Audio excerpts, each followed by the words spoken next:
Voici sur une toute petite route de campagne. Il y a un peu de vent, mais il y a un beau soleil. C'est magnifique. Donc voici le lieu-dit Espinasse, un haut lieu de la résistance, où 29 maquisards ont été massacrés le 27 juillet 2044. Bien sûr, c'est un camp qui a été sur dénonciation. Et chaque année, la population, chaque 27 juillet, commémore la mémoire de ces résistants qui sont morts pour que nous, aujourd'hui, on puisse faire du vélo, on puisse avoir plein d'activités. Enfin bref, être libre. Donc passé Saint-Germain-du-Salambre, je pars en direction de Saint-Aquilin et pour m'enfoncer un petit peu plus dans la forêt de la Double. Donc j'ai passé Saint-Aquilin, me voilà dans la côte des Réveils. Voilà, je continue ce petit parcours jusqu'à la prochaine stèle. Donc voici au détour d'un petit chemin perpendiculaire à la route, un panneau qui nous rappelle que il faut se souvenir. Donc on va aller voir cette stèle. Voilà donc la stèle, où là c'est le 26 mars 1944, où 5 Français furent lâchement fusillés par les Allemands. On peut voir sur la plaque, on peut supposer qu'il y a 2 frères, Roger et Marcel Barra.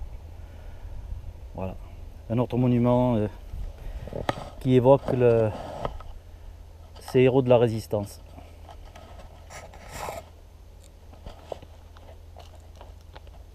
Donc après cette stèle, je reprends mon vélo sur le plateau et on est reparti jusqu'à la prochaine sur nos belles routes de Dordogne à travers la forêt de la Double. Voilà des grandes lignes droites boisées. Là on est en plein milieu de la forêt de la Double en Dordogne. Une route typique, ça monte un petit peu, ça redescend un petit peu, puis ça remonte un petit peu, puis ça redescend un petit peu. Enfin bref, il n'y a jamais de plat, c'est pas très dur mais il n'y a jamais de plat. Nouvelle stèle, encore le 26 mars 44, un pauvre gars qui s'est fait fusiller ici par les Allemands. Et quelques mètres plus loin, on va aller voir la stèle Émile Bazillou.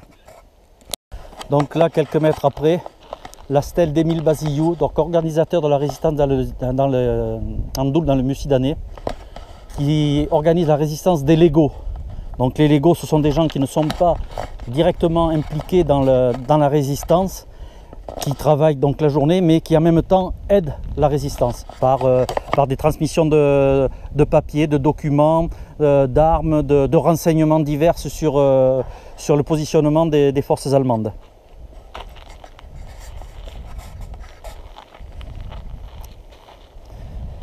Voilà, donc il était responsable FTP, du 4e bataillon FTP, et il était sur Mucidan.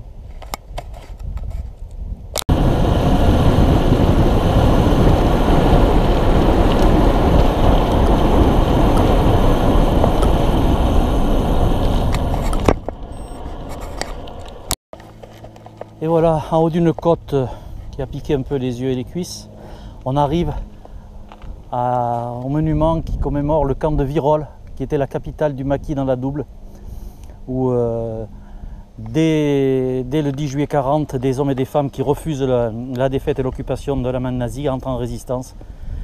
Et après divers faits d'armes, ils sont appelés, ce fameux 27 juillet 1944 qu'on a vu tout à l'heure au camp d'Espinasse, ils sont appelés par une personne pour venir aider leurs camarades qui sont encerclés par les Allemands. Donc 40 à 50 personnes partent pour prêter main forte à leurs camarades.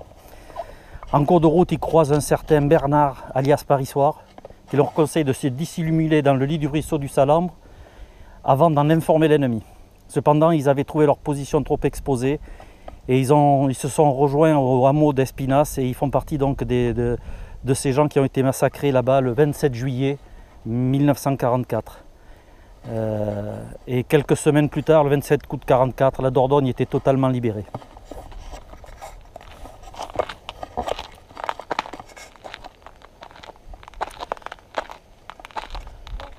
Voilà une liste, une grande liste de jeunes ou plus ou moins jeunes qui ont été massacrés par les Allemands.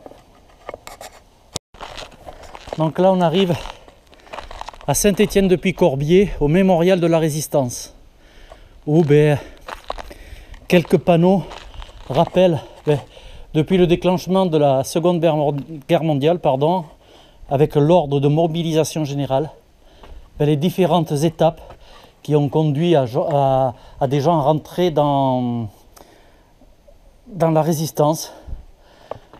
On parle aussi du lien qui unit l'Alsace et le Périgord, très intéressant. La défaite et l'occupation allemande, la ligne de démarcation, donc l'exil des Mosellans à Mussidan notamment. Ensuite l'invasion de la zone dite libre le 11 novembre 1942.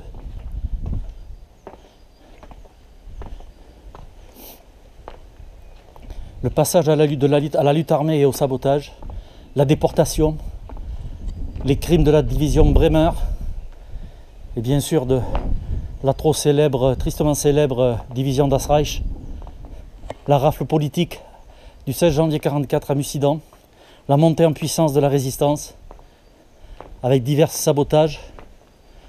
Ici, un train en gare de Beaupouillet, l'instauration du STO, le service du travail obligatoire.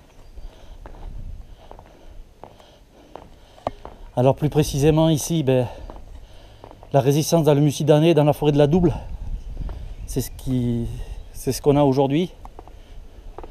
L'aide aux aviateurs alliés pendant la guerre.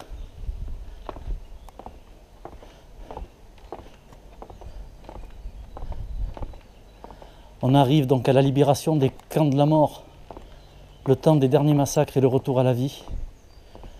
La sortie des bois au front des oubliés, la libération de prison de Bergerac par les FTP le 30 juillet 1944, le massacre d'Espinasse où on est passé tout à l'heure, le massacre de 52 civils à Mussidan, l'attaque d'un train de sécurité allemand à Mussidan, voilà, et l'opération Overlord et le déclenchement de l'insurrection nationale. Voilà tout un petit cheminement à faire dans cette petite commune,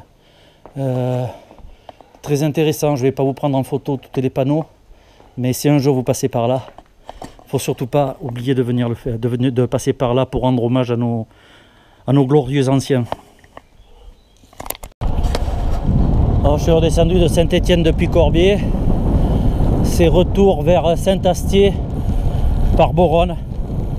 Toujours ces petites routes de la Double où il n'y a pas d'habitation, où il y a que on côtoie les bois, les sangliers, les chevreuils. Et faux plat montant, faux plat descendant, faux plat montant, faux plat descendant. Et toujours, bien sûr, aujourd'hui, à l'esprit que ça a été une grande terre de résistance pendant la Deuxième Guerre mondiale.